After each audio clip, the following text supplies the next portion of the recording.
بسم اللہ الرحمن الرحیم۔ فنعم المولا ونعم النصیر۔ رب اشرح لی صدری ویسر لی امری واحلل عقدۃ من لسانی یفقہوا قولی۔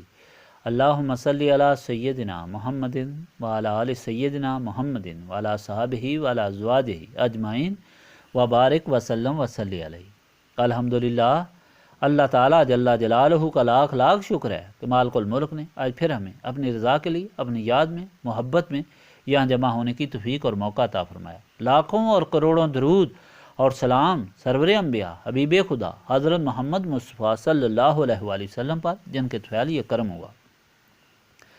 سامعین کرام، اللہ تعالیٰ نے قرآن پاک میں ارشاد فرمایا ہے، الا من تاب وآمن وعمل عملا صالحا فاولئک یبدل اللہ سیئاتہم حسنات۔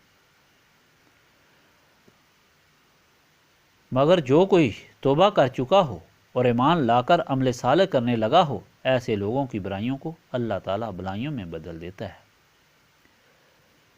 مالک الملک اپنی پیدا کی ہوئی مخلوق پر بہت ہی مہربان ہے اور اپنے فضل و کرم سے ایسے احکام فرماتا ہے جس سے اس کی بھٹکی ہوئی مخلوق راہ راست پر آ جاتی ہے۔ سرکش انسان اپنے مال پر شرمندہ ہو جاتا ہے اور مایوس انسان کی آنکھیں اور دل امید کی شعاؤں سے منور ہو جاتے ہیں۔ انسان تو کمزور چیز ہے، اپنے نفس اور شیطان کے ہاتھوں قدم قدم پر لغزشوں کا مرتکب ہو جاتا ہے، اور اس کے لیے یہی حکم ہوتا کہ تم گناہ کر چکے ہو، لہٰذا تمہارے لیے سزا متعین ہو چکی ہے، اب کوئی صورت نہیں کہ تم کو معافی ہو، تو پھر عمل صالح کی تو گنجائش ہی نہیں رہتی، بلکہ وہ انسان تو انسان ہی نہیں رہتا بلکہ مکمل ابلیس بن کر جہنم کا ایندھن بن جاتا ہے۔ خداوند کریم انسان کا یہ انجام پسند نہیں فرماتا، بلکہ ہر بار معافی کا یقین دلاتا ہے اور امید سے زندہ کرتا ہے کہ انسان نادم ہو کر کسی طرح خدا کی طرف پلٹ آئے اور مالک اسے معاف فرما کر خوش ہو اور اپنی مخلوق کا انجام اچھا دیکھے۔ یہی طریقہ ہے۔ خدا بار بار قرآن پاک میں فرماتا ہے کہ جس نے ظلم کیا اس کو مایوس نہیں ہونا چاہیے بلکہ توبہ کرنی چاہیے۔ اللہ تعالیٰ سارے گناہ معاف فرماتا ہے، پھر فرماتا ہے وَمَن تَابَ وَعَمِلَ صَالِحًا فَإِنَّهُ يَتُوبُ إِلَى اللَّهِ مَتَابًا۔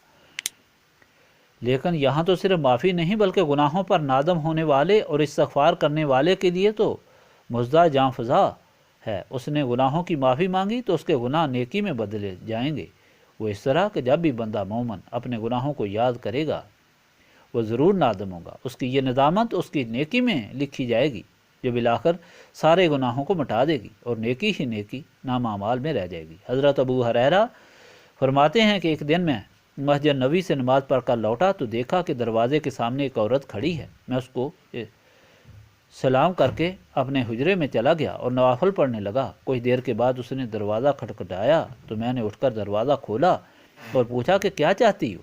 اس نے کہا کہ میں آپ سے ایک سوال کرنے آئی ہوں، میرے سے بہت بڑا گناہ ہوا ہے اور بچہ قتل بھی کر دیا، کیا مجھے معافی مل سکتی ہے؟ میں نے کہا کہ ہرگز نہیں۔ وہ بڑی حسرت کے ساتھ بری ہوئی چلی گئی۔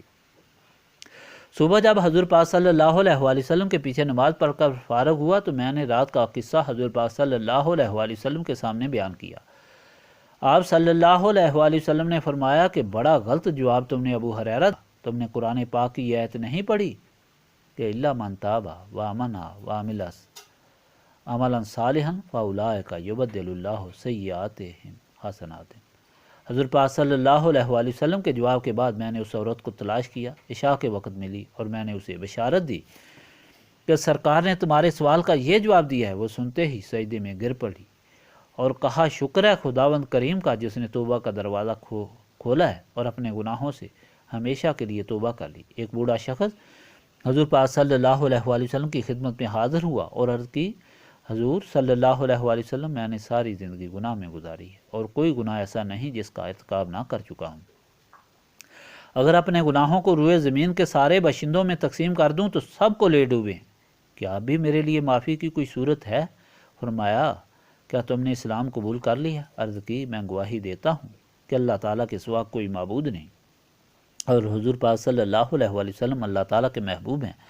فرمایا جاؤ، اللہ تعالیٰ معاف کرنے والا ہے، تیری برائیوں کو بھلائیوں میں بدلنے والا ہے۔ اس نے عرض کی کہ میرے سارے قصور اور جرم معاف ہو گئے؟ فرمایا ہاں، تیرے سارے قصور اور جرم معاف ہو گئے۔ حاضرین مجلس، خدا کی اس بے پایاں رحمت پر امید رکھتے ہوئے ہم بھی یہاں معافی کے لیے جمع ہوئے ہیں کہ خداوند تعالیٰ ہمارے گناہ اور لغزشیں معاف فرمائے، اور اسی لیے یہ اوراد پڑھتے ہیں۔ اس لیے یہاں آنے کے بعد سچے دل سے توبہ کر کے خدا کے فضل کے لیے ملتجی ہونا چاہیے، تاکہ یہاں سے نکلنے سے پہلے زندگی کا تابناک باب شروع ہو جائے۔ اب شروع کریں۔ بسم اللہ الرحمن الرحیم۔